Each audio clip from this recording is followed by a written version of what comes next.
to welcome our viewers back in the United States and around the world. You see the man right there, Donald Trump, speaking to the press before he takes the stage in Birch Run, Michigan. Let's listen. You have another party that's got some big problems. I just saw today coming over the email situation for Hillary Clinton is a big, big problem. If they had judged it fairly, she's got a very big problem.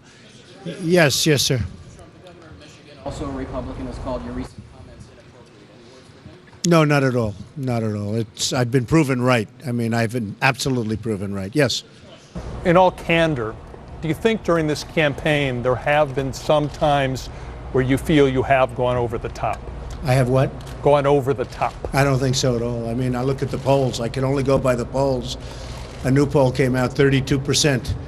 That's the highest for anybody yet. So I can only go by the polls. The people that we're dealing with and whatever's happened, it is what it is.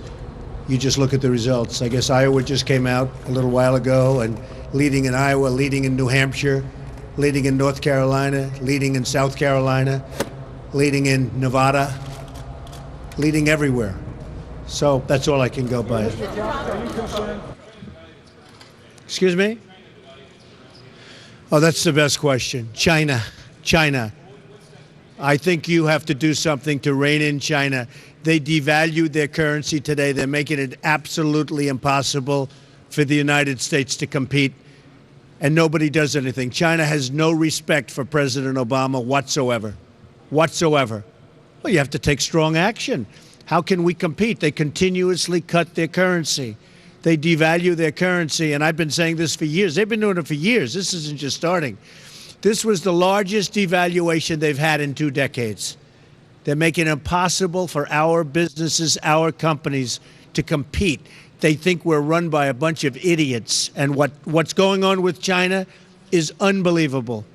The largest devaluation in 2 decades. It's honestly, great question. It's a disgrace.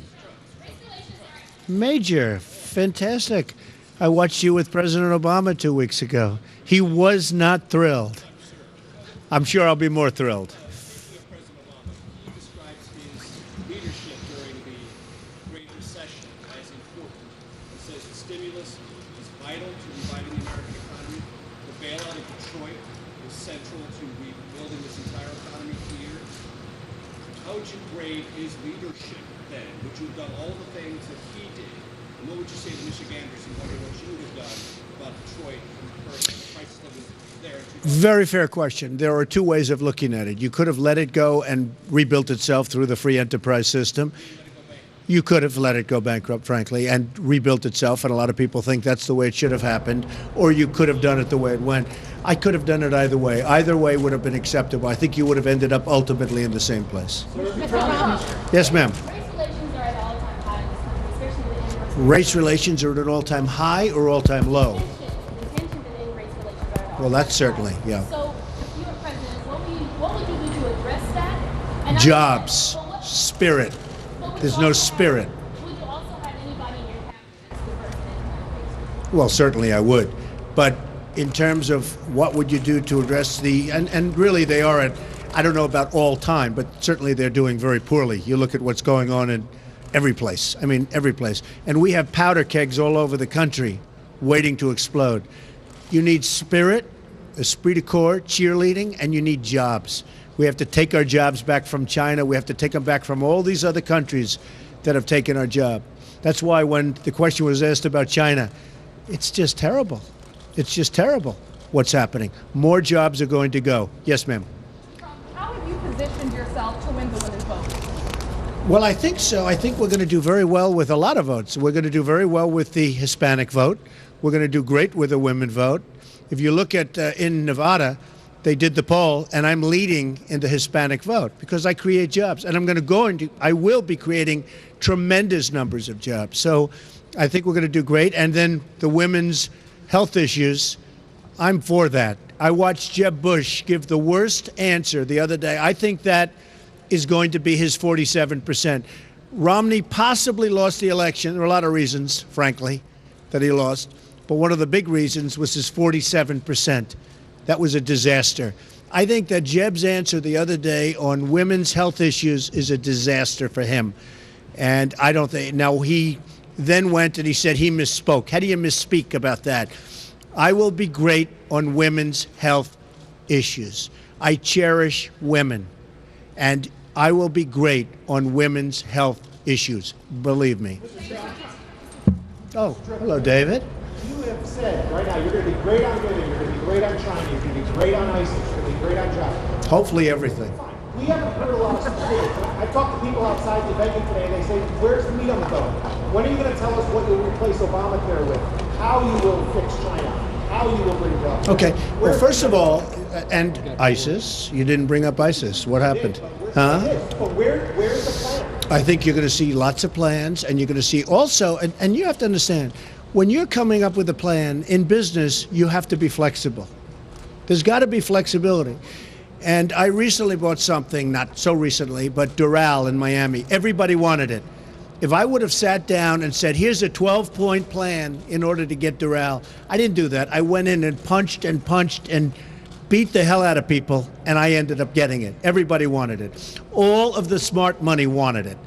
The OPO, the old post office on Pennsylvania Avenue, everybody wanted it.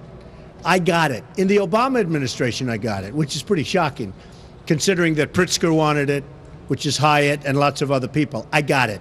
And I got it because I know how to get things. I know how to get things done. You can't sit down and say, well, I'm going to come up with a 19-point plan to get the old post office and create it into a great hotel on Pennsylvania Avenue. The most sought-after property, I think, in the history of the General Services Administration. Trump got it. I'm not an Obama person. You probably heard that. You have to be able to have flexibility. You have to be able to do certain things. Now you're just asking people to trust you. You say, send me. Well, I think there has to be a trust. There actually does have to be a trust. If you don't trust, you're not going to do very well. Major, go ahead. You said a moment ago you're going to be great on jobs. Jeb Bush is quantifying how much he's going to have economic growth. Jeb Bush doesn't have the energy to be great on jobs. Jeb Bush will not be able to negotiate against China. Jeb Bush will not be able to negotiate against Mexico. Jeb Bush with Mexico said people come in, they come in, it's an act of love, okay? It's not an act of love. We need a wall. We need a wall. You see what's happening with illegal immigration. And in all fairness, if it weren't for me, they wouldn't even be talking about illegal immigration. You see Kate in San Francisco. You see what happened yesterday in California, which was horrible. The whole situation with Jeb Bush, with his act of love, it's not working. And I took a lot of heat that first week, and then people realized I was right, and they apologized to me. What you mean by great on jobs? You have a number in mind. You have a GDP growth. We're going to be announcing over the next 2 weeks numbers and specifics, knowing that what I just said is right. You really have to be flexible on jobs and everything else. But we'll be, and I'm going to be speaking about it later, we're going to be taking jobs outside. We're going to be taking them away from China, away from all of these countries that are stealing from us. I mean, they're stealing our base, our money, our manufacturing. We're going to be bringing them back into the United States. And I'm going to be talking about this. Ford, as an example, is building a $2.5 billion automobile plant in Mexico. How does that help us? I went to the Wharton School of Finance. How does it help us? They're spending $2.5 billion to build a car plant in Mexico. Cars and trucks and parts are going to go all over the place, but they're coming into the United States, no tax. How does it help us? Except they'll be closing plants in Michigan and lots of other places. So we're going to be talking about, we're going to be bringing back jobs to the United States. Yes, sir.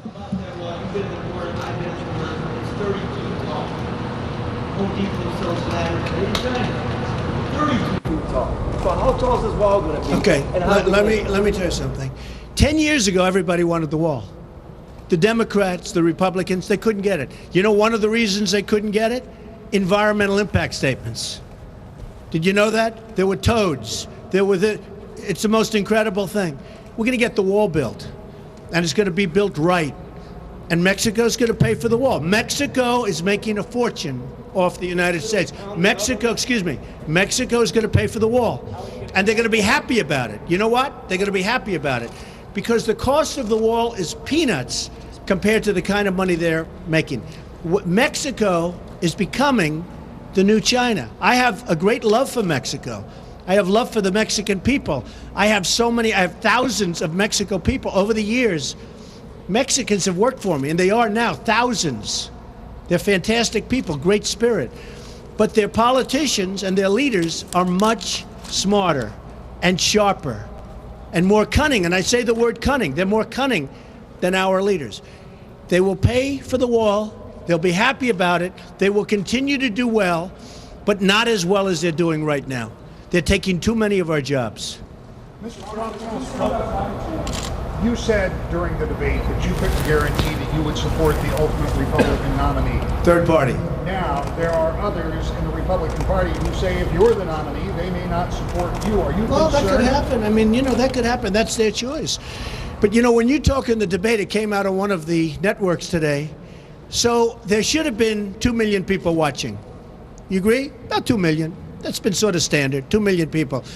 They had 24 million people. And the 24, I think, is going to go to 28 or 29 and maybe even 30 when the final numbers come in. Who do you think they're watching? Jeb Bush? Huh? I don't think so. Okay. Do you think any of these other candidates can knock you off your perch as a front runner? I hope not. I mean, I want to run as a Republican. That's what I'm doing. I'm leading in every poll, the local and the national polls, leading and by substantial margins. I hope that I will be the Republican nominee because that's the best way to win. I'm going to keep the door open on the other if I'm not treated fairly, and the word is fairly. It doesn't mean well, it means fairly. If I'm not treated fairly, we'll see what happens. Fairly means fairly. I want to be treated fairly. I want the establishment. Look, I was part of the establishment. Let me explain. I was the establishment 2 months ago. I was like the fair-haired boy. I was a giver, a big giver. Once I decided to run, all of a sudden I'm sort of semi-anti-establishment. Now, leading in all the polls, they're treating me very well. I mean, I'm being treated very well. Reince Priebus has been terrific. His people have been terrific. They're dealing with my people. They're dealing with Corey. We have a great relationship. I want to run as a Republican. I don't want to run a third party or as an independent. I want to run as a Republican. As long as I'm treated fairly, that's going to be the case. And fairly is an instinct. It's an instinct. I know what fair is. You know what fair is. I know what it is. Yeah, I know what fair is. And I think that's happening. And by the way, win, lose, or draw. I'm not just saying I have to win. Now, I guarantee you this. If I win the Republican nomination, I guarantee you, all sitting there, I will not run a third-party candidate. Do you agree? Okay. One more question. Yes, sir. Yes, sir. Microphone to a protester, like Bernie Sanders. I would never give up my microphone. I thought that was disgusting. That showed such weakness. The way he was taken away by two young women. The microphone, they just took the whole place over. And the audience, which liked him, I mean, they were him. They're saying, what's going on? How can this happen? That will never happen with me. I don't know if I'll do the fighting myself or if other people will. But that was a disgrace. The way they I felt badly for him. But it showed that he's weak. You know what? He's getting the biggest crowds, and I'm getting the biggest crowds. We're the two getting the crowds. But believe me, that's not going to happen to Trump. One more, sir. Yes. You could win it. You're way out in front. I agree. Did you hear what he said? You could win it. You're way out in front. I agree. I can think of vice presidential material. Yeah. Having said that, I've been trying to get in your car to talk about it, my resume. You want to be what, vice president? Oh, now his question's no longer as good. He had great credibility until he said that. Now it's like, where did he come from? Okay, go ahead. One more. Go ahead. 100%. Mark it down. 100%. Okay? Ladies and gentlemen, thank you. We'll go make a speech, and then you go home. Have a good time. Okay? Thank you. Thank you all very much. And there you have it, Donald Trump being Donald Trump. Back with me now, Jeffrey Lord, Gloria Borger, and Josh Holmes, as Donald Trump now goes to make his speech. That was the media availability pre-speech. We can only guess what we're going to hear in just a few minutes when that happens. Until then, Gloria, did you hear any specifics? I didn't, but what I heard was sort of Donald Trump, the Zen version. I think he was toned down considerably. I only heard one excuse me in that entire press availability. Right, but he wasn't. He said Jeb Bush can't negotiate with China, but he didn't call him any names. He said about the Republican Party, they're treating me very nicely. All I want to do is be treated fairly. Race relations, he said, I'm going to create jobs. I want to be a cheerleader. He wanted to be, I think, sort of a more positive sounding Donald Trump, given what's gone on the last week or so. So it was a very different tone, I thought. No information, but a different tone. A different tone, but still no specifics. Right. Josh Holmes, you were smiling through this entire thing. Did you find this funny? I find it endlessly entertaining. I mean, I love watching it. But, I thought what was one thing that was really instructive is, he was asked about China. He said, well, yeah, we have to do something about China. And they followed up and said, what is that something? And he said, well, we need to take strong action. Well, oh my gosh, how did we not think of that before? Strong action, holy smokes. So, I think that's basically what we see out of Trump, and it's endlessly entertaining. But as we wear on in this election cycle, people are going to look for answers to those questions, and I'm not sure he's got them. Well, Jeffrey Lord, over and over again in this press availability, one reporter says, you say you're going to be great on jobs, ISIS, health care. There were some others that I couldn't hear. And he said, where's the info? Trump's answer is you're going to see lots of plans. Over the next 2 weeks, we're going to have numbers. We're going to have specifics. Is Trump playing a game here? What is going on? Why can't he offer up a policy? Yeah, I mean, I think it's candidly, it takes some time to put this stuff together. Remember, he's not a sitting United States senator or governor with a lot of staff people around who generate these positions over time. He's got to put this together now. Who had some very strong positions on how she would address issues when she was at the undercard debate. Well, Carly Fiorina ran, and actually it's interesting you say that. She ran for the United States Senate. And I would make a little bet with you that we're going to see, as she starts to surge in the polls, we're going to see more conservatives taking a look at her record in that Senate race and her positions on that vis-a-vis the establishment and immigration and things of that nature.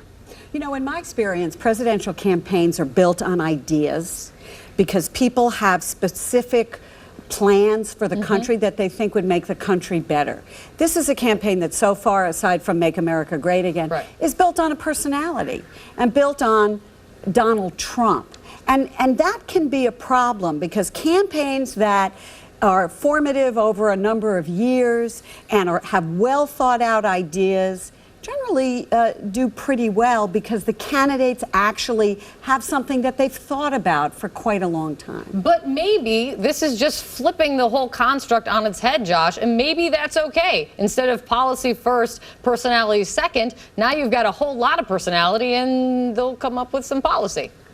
Yeah, well, it works for a while, and I think in the summer, the year before the election, in your experience, Josh, in running McConnell's campaign, obviously completely different from where we are right now. Oh, pause, everyone, take it in. Donald Trump taking the stage with this packed crowd who has been waiting because he was quite delayed. Why don't we dip in and listen to it? Never doubt that you're the one, and you can have your dream. You're the best around. Nothing's gonna ever keep you down. You're the best around. Thank you. Wow. Thank you all so much. We're going to have a little fun tonight. We're going to talk about some terrible things, but we'll have fun anyway. Not a lot of good things happening, if you want to know the truth.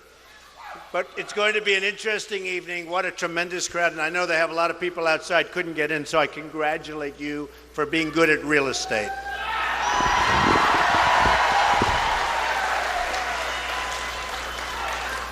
So I came over today, and I'm reading the newspapers, and what have I been talking about for years?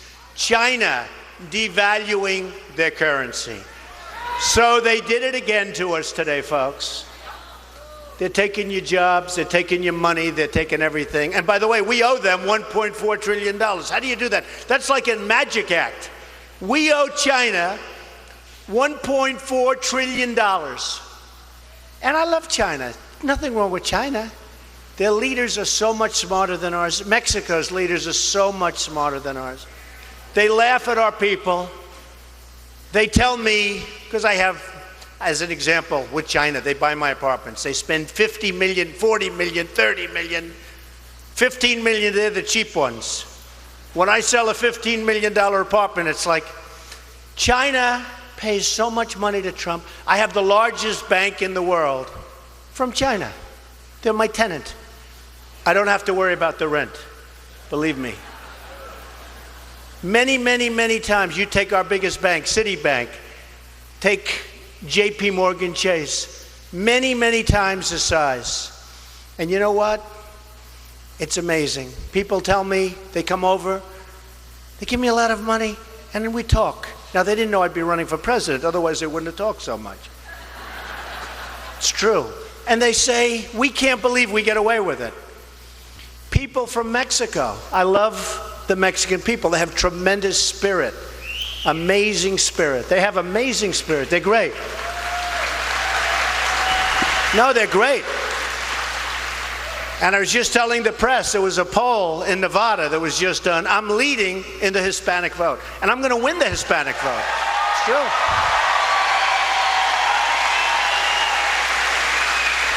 I'm also leading in the regular vote, like 32%. But when you look at what's happening, whether it's Mexico or China or Japan or Vietnam, which is doing unbelievable business right now, their leaders are so smart and so sharp and so much more cunning. And I use the word cunning a lot because the word cunning is very important. They know what they're doing. And we have people, they're babies. We have Carolyn Kennedy in Japan. I saw it on 60 Minutes. They said, how did you get the job? Well, I went to the White House. I mean, this is pretty much the way it is. I went to the White House and I was looking for a job. And I said, do you think I could do something for the administration? And they said, oh, how would you like to be ambassador to Japan? And she said, really? Wow. Are you serious? This is what we have. So here's what I did. I called Carl Icahn last week. Great guy. Killer. We don't care. Do we care that he's a killer? Does anybody mind? He's a tough cookie. But he's a friend of mine. I said, Carl, if I make it, and we're leading in every poll, which is really amazing. You know, it's been a very exciting couple of years.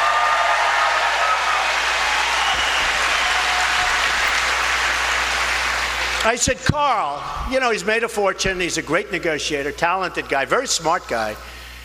Went to Princeton, one of the top students at Princeton. A lot of people don't know that about Carl. And there are other people like Carl that are brilliant people and great negotiators.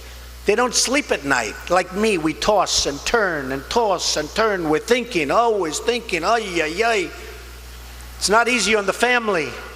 But we're tossing and turning and scheming. That's what they are. There's no 18 hours of sleep. Does that make sense? So I said, hey, Carl. In fact, now the press will call Carl, I'm sure. But Carl Icahn, great. I said, Carl, if I get this thing, I want to put you in charge of China and Japan. Can you handle both of them? Okay, China and Japan. He said, yeah, I'll do it. I want to do it. You know what? Just relax. Everything will work out fine. We'll make great deals. Right now with China, I have a friend. He's a great manufacturer. He can't get his product into China. Can't get it in.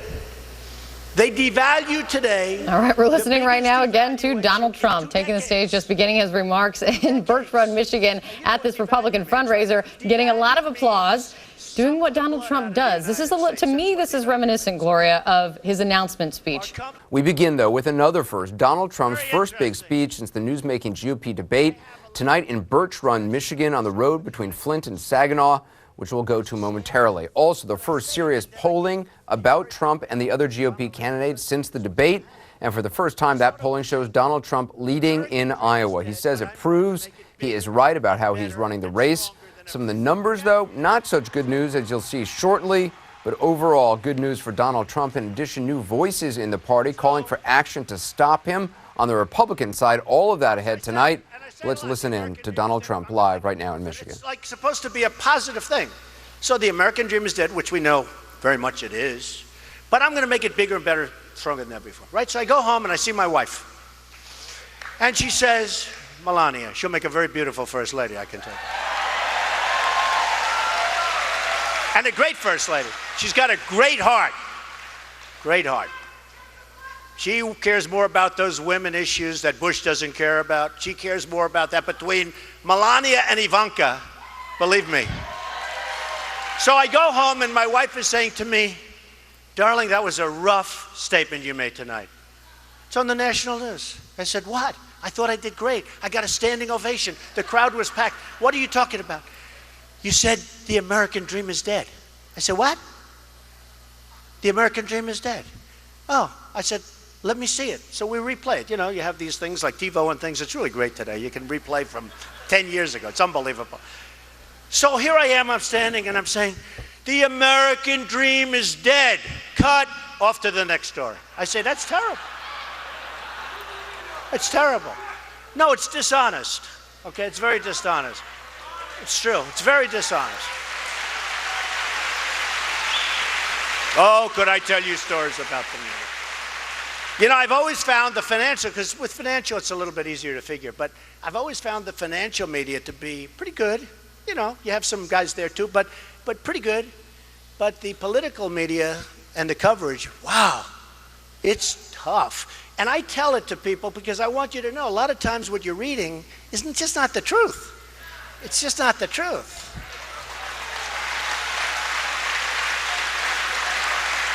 Now, the biggest problem with my saying that, you know, is that they will now go and report that Trump made a terrible speech, very unenthusiastic crowd. The place wasn't packed and there aren't 1,000 people outside trying to get in. But who can blame them? Hey, I'd probably do the same thing if I heard this. So, you look at what's going on at the border, where Mexico is absolutely, just absolutely destroying us at the border, and others.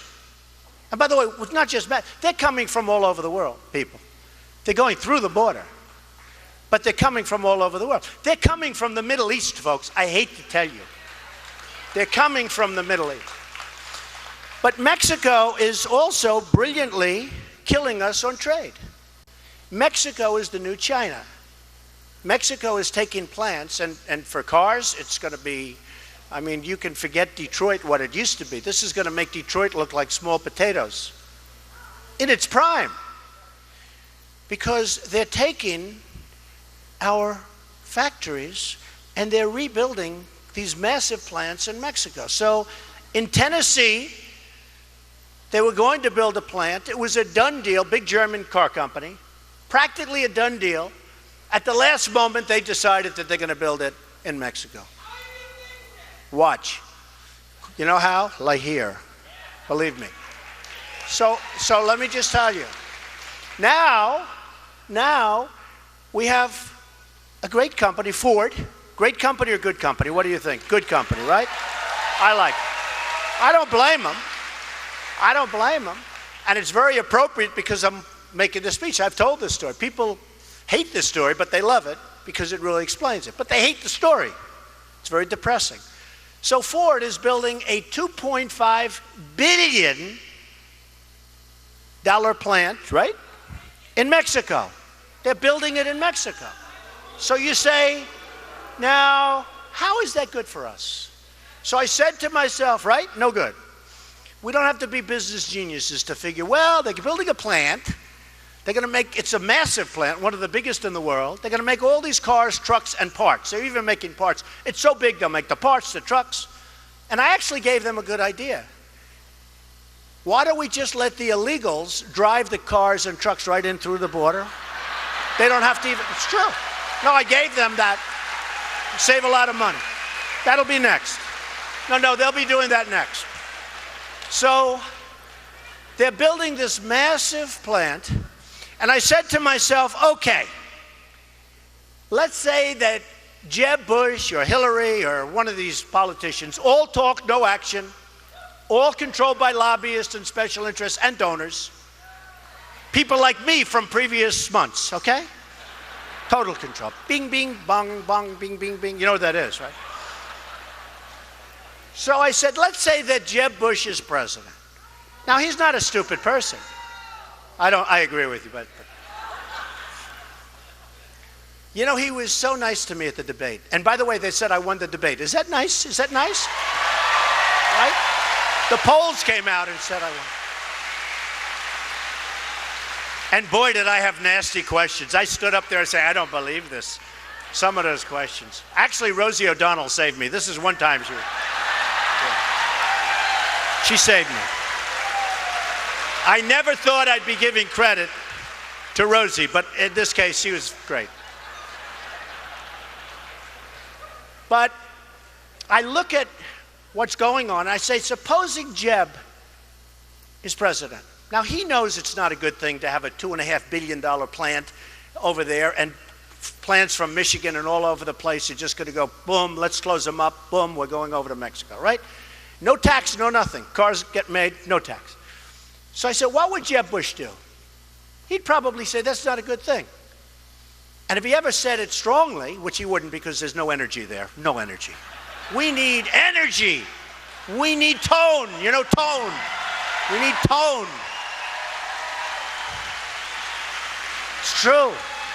Jeb and Hillary, on the same day, they said Donald Trump has too strong a tone. Too strong. We have heads being chopped off because they're Christian in the Middle East.